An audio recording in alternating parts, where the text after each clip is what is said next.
আসসালামু আলাইকুম। রাত এখন 1:30 বাজে আমেরিকাতে। আমি ঘুমাচ্ছিলাম। রাত 1:30 বাজে। আমি কি ঘুমাতে পারি? পুরা তো আমার ফোনের মধ্যে তো খালি চক্করতেই দিতে থাকে, phone number phone number phone number, যে খালি ফোন কল আসতেছে। এ- একটা কথা আমি বুঝতে পারি না, মানুষ আমারে নিয়ে পড়ে আছে কি জন্য। প্রথম কথা হলো যে এখন তো আমি শুয়েছিলাম, তারপরে ভিডিও করতেছি। রাত 1:30 বাজে, দেখেন ঘড়ি দেখাচ্ছি। দেখা যায়? তো যেই কথা বলছিলাম,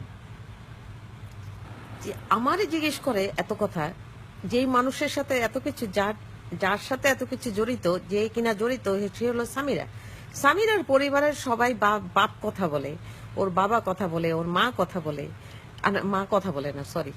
আমার মাথা খারাপ হয়ে গেছে, রাত্রে ঘুমাইতে পারি না আমি ফোনের জন্য, ফোন বা কিছুর জন্য। 1:30টার সময়, রাত 1:30টার সময় আমি সারাদিন কাজ করে বাড়িতে আসা, তারপর যাই ঘুমাতে পারি না। কোনো অসুবিধা নাই, সত্য কথা বলবো। যদি শোনার থাকে কেউ শুনবে। খুন হয়েছে না আত্মহত্যা হয়েছে, সেটার তো একটা তদন্ত হওয়া দরকার। আর সেই তদন্তের মাঝে কে থাকবে? সামিরা ছাড়া কে থাকবে? সেই তো মূল ছিল, সেই তো লাস্টে ঝুলন্ত অবস্থায় পেয়েছে। তাহলে আমি কেন বলবো কথা? ওরই তো কথা বলা দরকার। ওর বাপ কেন কথা বলে? ওর হাজবেন্ড কেন কথা বলে? আমি তো কথা বলি আমার নিজের মতো, আমার তো কেউ কথা বলে না। আমি যদি খুনি হই, তাহলে আমি কি কথা বলতাম? আমি তো লুকায় থাকতাম। মানুষের কি বুদ্ধি আছে বাঙালির? বাঙালির মাথায় যদি বুদ্ধি থাকতো, তাহলে 21 বছর ধরে এটা ঝুলে থাকতো না। এটা কোনো না কোনো কিছু হইতো। এই রাত 1:30টার সময় আমি এখানে বুড়া মানুষ, এখানে বসে বসে এইগুলি মানুষের ফোন শুনতেছি। এগুলি নিজের চরিত্র নিয়ে তো পুরা বলে দিছি। প্রথম কথা বলি একটা জিনিস, আমি এমন একটা ঘরের মানুষ যে কিনা আমার বাপ যে শিক্ষা দিছে সেটা হলো যে ভালো হোক খারাপ হোক, যেই জিনিস আমি স্বাদ না নিব সেই জিনিসের স্বাদ আমি কোনোদিন বুঝবো না। আমি বড়ই খেতে যাব বা ধরেন কমলা খেতে যাব, আমি মুখে না দিলে টেস্ট বুঝবো কেমন করে? তো মদও আমার জন্য এরকম ছিল, সবকিছুই আমার জন্য এরকম ছিল যে আমি খুব একটা টেস্ট করার মধ্যেই চাইতাম যে জিনিসটা না খেলে কেমনে করে আমি বুঝবো। আর অসুস্থতা, বুড়া বয়সে তো অসুস্থতা হবেই। আর মানসিক অসুস্থতা, আরে আমেরিকার মতো জায়গায় আত্মীয় স্বজন কিছু নাই, ভাই বোন মা বাপ কিছু নাই, 14 বছর ধরে, এমনিই তো আমার মাথা খারাপ হয়ে যাওয়ার কথা। ঠিক নাকি? কথা ঠিক বলছি? আমার কি কেউ আছে এই জামাই ছাড়া এখানে? আর জামাই কি আপন হয় নাকি? নিজের ভাব ভাই বন্ধু বান্ধব সবকিছু ছাড়া আমি এই আমেরিকাতে পড়ে আছি 15.5 বছর ধরে। বাপ মারা গেছে তাও দেখতে যাইনি। এগুলি কি ফাইজলামি নাকি? বদমাইশি করতেছে এখানে, আমি বসে বসে এই চুল পাকায় ফেলছি পুরা। অসভ্যতা পাইছে বাঙালি, চরিত্র নিয়ে টান মারে। এই মানে যেই যেই জিনিসে নোটিস করার কথা, যেই জিনিসের পুরা মন দেওয়ার কথা, সেটা হলো যে সালমান শাহ মারা গেল কেমন করে। তা না, আমার চরিত্র হরণে লাগে গেছে সাংবাদিকরা সবাই মিলে। আমার চরিত্র হরণ করে কি লাভ হবে? আমার কি বাঙালি চিনে? ঠিক আমি বাঙালির সাথে মিশি? আমি আমেরিকাতে থাকি, আমার আমার মতো আমি আমার জীবন কাটাই। আমি কাজ করি, বাড়ি আসি, খাওয়া রান্না করি, ঘুমাই, টিভি দেখি।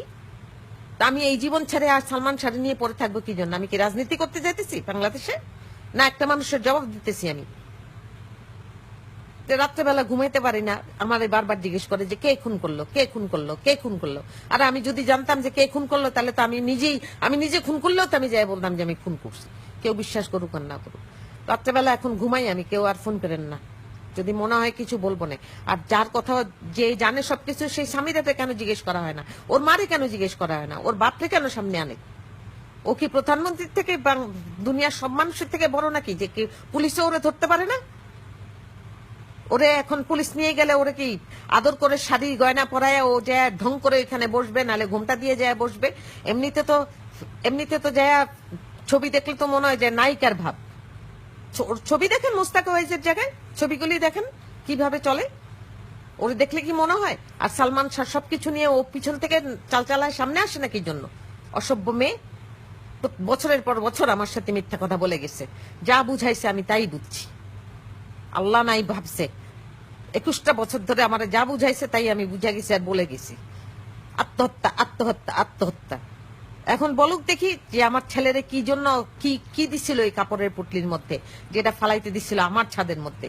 হারাম জাদি সামিরা, তুই আমার ছেলেরও ফাঁসাইতে চাইছিস, আমারও ফাঁসাইতে চাইছিস, শুয়োরের বাচ্চা। তুই কি ভাবছিস যে তোর মা বেঁচে থাকবে আর তুই বেঁচে থাকবি আমি বেঁচে থাকতে? জীবনেও না। ফেসবুক যদি থাকে আমি তোরে যতক্ষণে পারি আমি ন্যাংটা করে ছাড়বো। হারামজাদি, তুই কতগুলি মিথ্যা কথা আমার সাথে বলছিস। হারামির বাচ্চা সামিরা, তুই আমার মুখ দিয়ে আজকে গালি বাইর করাইছিস।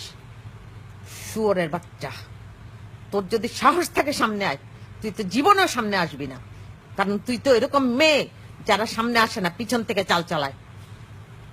আর কি, আর রাগ হইতে চাই না ভাই, এমনিতে অনেক ঠান্ডা ছিলাম, ভালো মতো বুঝাইছি। আর কেউ বুঝলে বুঝুক, না বুঝলে না বুঝুক, আমার কথা আমি বলে যাবো। দূর থেকেই বলবো, ফেসবুকেই বলবো, একটা একটা মনে হবে তো এক একটা লেখা লেখা বলবো না ইনশাল্লাহ। আর কেউ ডিস্টার্ব যেন না করে। আলহামদুলিল্লাহ আমি এখন ঘুমাইতে চেষ্টা করি না, আমি মনে হয় আমি দেখি আমি কি করবো না। যাই হোক, এই বুড়া বয়সে আর কষ্ট দিয়েন না। চুলগুলি দেখছেন নাকি আমার সব পাইকে গেছে। আর চুলও ঠিক করে না আছড়াই না, কি করি না। কালকের থেকে নিজের যত্ন নেওয়া শুরু করবো ইনশাল্লাহ, যেন কথা বলতে পারি। আলহামদুলিল্লাহ, আসসালামু আলাইকুম।